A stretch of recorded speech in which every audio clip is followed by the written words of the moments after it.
नमस्कार। आज हम लोग बात करेंगे परिरक्षण की सामान्य विधियों के बारे में। परिरक्षण या प्रिजर्वेशन फलों और सब्जियों को बिना मौसम के उनका उपयोग करने की विधि है। जब किसी फल या सब्जी का मौसम होता है तो उस मौसम में फल या सब्जियां बहुतायत मात्रा में पाई जाती हैं। प्रिजर्वेशन या परिरक्षण वो विधि होती है जिसके तहत हम उन फलों और सब्जियों को बिना मौसम के भी उनका आनंद ले सकते हैं। लेकिन परिरक्षण में उस फल का जो उसके मौसम में पूरे पौष्टिकता और जो स्वाद मिलता है, परिरक्षण में इतना नहीं मिल पाता है, लेकिन हम ज्यादातर उसके पौष्टिक तत्वों को संजो के रख सकते हैं। और इसके लिए बहुत थोड़ी थोड़ी सी सावधानियां बरतनी होती हैं। दो तरह से हम प्रिजर्वेशन को समझ सकते हैं कि किस तरह से फूड प्रिजर्वेशन या फल संरक्षण किया जाता है। दो तरीके होते हैं। एक होता है अस्थायी संरक्षण या जिसको हम कह सकते हैं थोड़े टाइम के लिए, और दूसरा होता है स्थायी परिरक्षण। अस्थायी परिरक्षण में छोटी छोटी सी बातें ध्यान में देनी होती हैं, जैसे फलों को तोड़ने से लेके उसकी प्रिजर्वेशन टेक्निक तक पहुंचने के पहले का भी ध्यान देना कि तोड़ने के बाद हम उसकी हैंडलिंग कैसे कर रहे हैं। जो पौधे एक दूसरे से रगड़ खाकर या घिस के खराब हो सकते हैं उनको प्रॉपर बॉक्सिंग करके प्रिजर्वेशन सेंटर तक पहुंचाना, या फिर कम तापमान में रख के उनको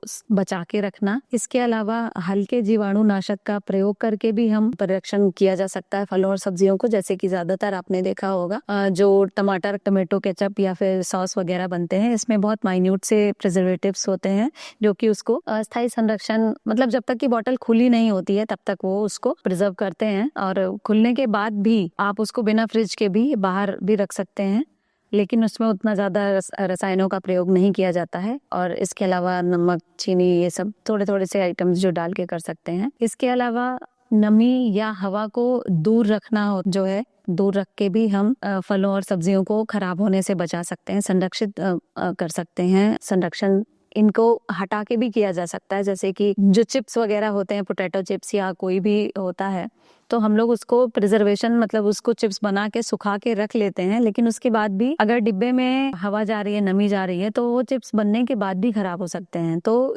नमी को दूर रख के भी हम फलों और सब्जियों को संरक्षित कर सकते हैं। और इसके अलावा जैसे पास्चराइजेशन एक टेक्निक होती है जिसमें जो ज्यादातर दूध में इस्तेमाल की जाती है, जिसमें दूध को एक हाई टेम्परेचर पे गर्म करके और उसको तुरंत ठंडा किया जाता है, जिसमें जो उसमें मौजूद अगर कुछ जीवाणु हैं तो उनका नाश हो जाता है। सारे तो नहीं खत्म होते, लेकिन ज्यादातर जो उसको नुकसान पहुंचा सकते हैं खत्म हो जाते हैं। जैसे कि आप इस समय मिल्क पैकेट्स जो बाजार में हैं, अमूल के या नमस्ते इंडिया के या ज्ञान के, तो ये इसी विधि से दूध को भी एक अस्थायी टाइम के लिए, मतलब लिमिटेड टाइम के लिए बचा के रखा जा सकता है। इसके अलावा जो स्थायी परिरक्षण का मेथड है वो फलों और सब्जियों को लंबे समय तक बचा के रखता है। सिर्फ फलों और सब्जियों को नहीं, ये अदर चीजों पे भी, जैसे जो भी खाने की चीजें होती हैं, ये परिरक्षण सभी पे काम करता है, चाहे वो पेरिशेबल आइटम्स हो या नॉन पेरिशेबल हो, मतलब जल्दी खराब होने वाले या देर तक खराब होने वाले, दोनों के लिए होता है। इसमें सबसे पहली होती है स्टरलाइजेशन, जिसमें कि मतलब हम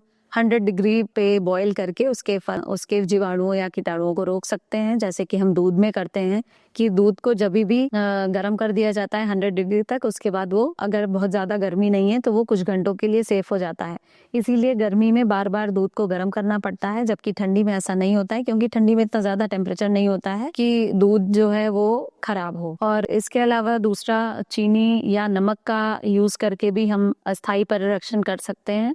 चीनी का प्रयोग करके जब भी किसी भी फूड प्रोडक्ट में अगर हम शक्कर से संरक्षण कर रहे हैं, तो जब भी 65 से ऊपर का जब होता है, 66% या उससे ज्यादा जब भी शुगर का यूज करते हैं, तो उसमें कोई भी बैक्टीरिया और माइक्रो ऑर्गेनिजम्स ग्रो नहीं कर पाते हैं, क्योंकि वो उनके ग्रो करने के लिए जीवाणुओं को ग्रो करने का बिल्कुल भी ज्यादा कॉन्सेंट्रेशन में ग्रो नहीं कर पाते हैं।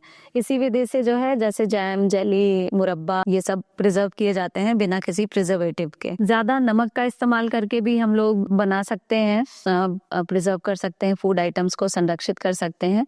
जैसे कि अचार वगैरह में किया जाता है कि जब हम नमक का कंसंट्रेशन बढ़ा देते हैं उस अचार में या फूड प्रोडक्ट में, तो भी उसको हम लंबे समय तक प्रिजर्व कर सकते हैं। जैसे कि जब भी 15% से जब ऊपर हो जाता है नमक का कंसंट्रेशन, तो उसमें से जो एक्स्ट्रा वाटर होता है वो लीच आउट हो जाता है, निकल आता है, और ये सेम चीज जो है वो उसमें मौजूद जीवाणुओं के साथ भी होती है कि वो उनका भी मॉइस्चर जो है वो रिलीज होने के कारण वो उसमें ग्रो नहीं कर पाते हैं। इसके अलावा एसिटिक एसिड से भी प्रिजर्वेशन किया जाता है, जैसे कि आप नॉर्मल जानते हैं सिरका जिसको बोलते हैं हम लोग लोकल लैंग्वेज में। सिरके में भी किसी भी जब अचार वगैरह भी बनाते हैं तो जिसमें बहुत ज्यादा तेल नहीं डाला जाता है उसमें सिरके से भी प्रिजर्वेशन हो जाता है। कुछ उसमें सिरके का अमाउंट डाला जाता है या फिर सिर्फ सिरके में ही प्रिजर्व किया जा सकता है, उसमें और अदर किसी भी फूड एडिटिव या प्रिजर्वेटिव की जरूरत नहीं पड़ती है। इसके अलावा कुछ रसायनों के द्वारा भी हम लोग स्थायी परिरक्षण कर सकते हैं, जैसे कि सोडियम बेंजोएट है या फिर पोटेशियम मेटाबाइसल्फाइड है। इन दोनों का प्रयोग करके या और भी हैं जिनका प्रयोग करके फूड को लंबे टाइम तक संरक्षित किया जा सकता है। ये ज्यादा सोडियम बेंजोएट जो होता है वो कलर प्रोडक्ट्स में डालते हैं, जैसे टमाटो सॉस वगैरह बनते हैं तो उसमें भी थोड़ा सा जब लंबे समय तक उसको संरक्षित करना होता है तो उसमें डाला जाता है। इससे कलर जो है खराब नहीं होता है। और पोटेशियम मेटाबाइसल्फाइड उन फूड प्रोडक्ट्स में या फूड्स में डालते हैं जिसमें हमें जो वाइट कलर के होते हैं जिनका कलर हमें अच्छा रखना होता है, जैसे फूल गोभी को ड्राई करके रखना हुआ या फिर आंवले का मुरब्बा बनाने के लिए भी उसमें मतलब आंवले के मुरब्बे में शुगर तो एक हाई है लेकिन उसके कलर को अच्छा बनाए रखने के लिए उसमें भी पोटेशियम मेटाबाइसल्फाइड का इस्तेमाल किया जाता है। इसके अलावा जब जो खमीरीकरण की प्रक्रिया होती है ये भी लंबे टाइम के लिए फूड्स को संरक्षित कर सकती है, पर ये सभी प्रोडक्ट्स में नहीं इस्तेमाल होती है। ये ज्यादातर 2-3 तरह की होती है, अल्कोहलिक, एसिटिक और लैक्टिक। अल्कोहलिक आप ज्यादातर समझ सकते हैं, जैसे जो भी ड्रिंक्स होते हैं मींस बियर या अल्कोहल जितने भी हैं वो इसी प्रक्रिया से फ्रूट्स को अल्कोहलिक फर्मेंटेशन के थ्रू करके ये सब बनाए जाते हैं। दूसरा होता है एसिटिक, जो कि केचप अचार वगैरह में इस्तेमाल होता है, उसमें ये तरीका अपनाया जाता है। इसके अलावा लैक्टिक एसिड से भी प्रोसेस मतलब करके ये प्रिजर्वेशन किया जा सकता है, जैसे दूध से दही बनाना या फिर और कुछ भी आइटम्स बनाने हों तो वो भी। लेकिन ये सारी प्रक्रियाएं जो खमीरीकरण वाली हैं ये जब लंबे टाइम तक होती हैं तो मतलब खराब भी होने के चांसेस रहते हैं, जैसे दही के केस में देख सकते हैं, बाकी अल्कोहलिक और उसमें नहीं ज्यादा होता है।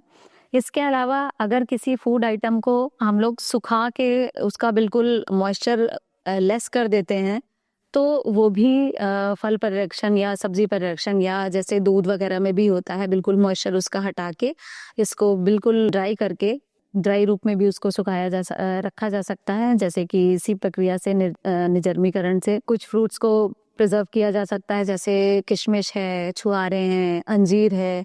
और अब तो बहुत सारी सब्जियों को जैसे गोभी को, गाजर को, करेला, लौकी जो भी चाहते हैं उसको भी ड्राई करके लोग प्रोसेस करके रखा जा सकता है और इसकी अच्छी मार्केटिंग भी करते हैं लोग इस तरह से।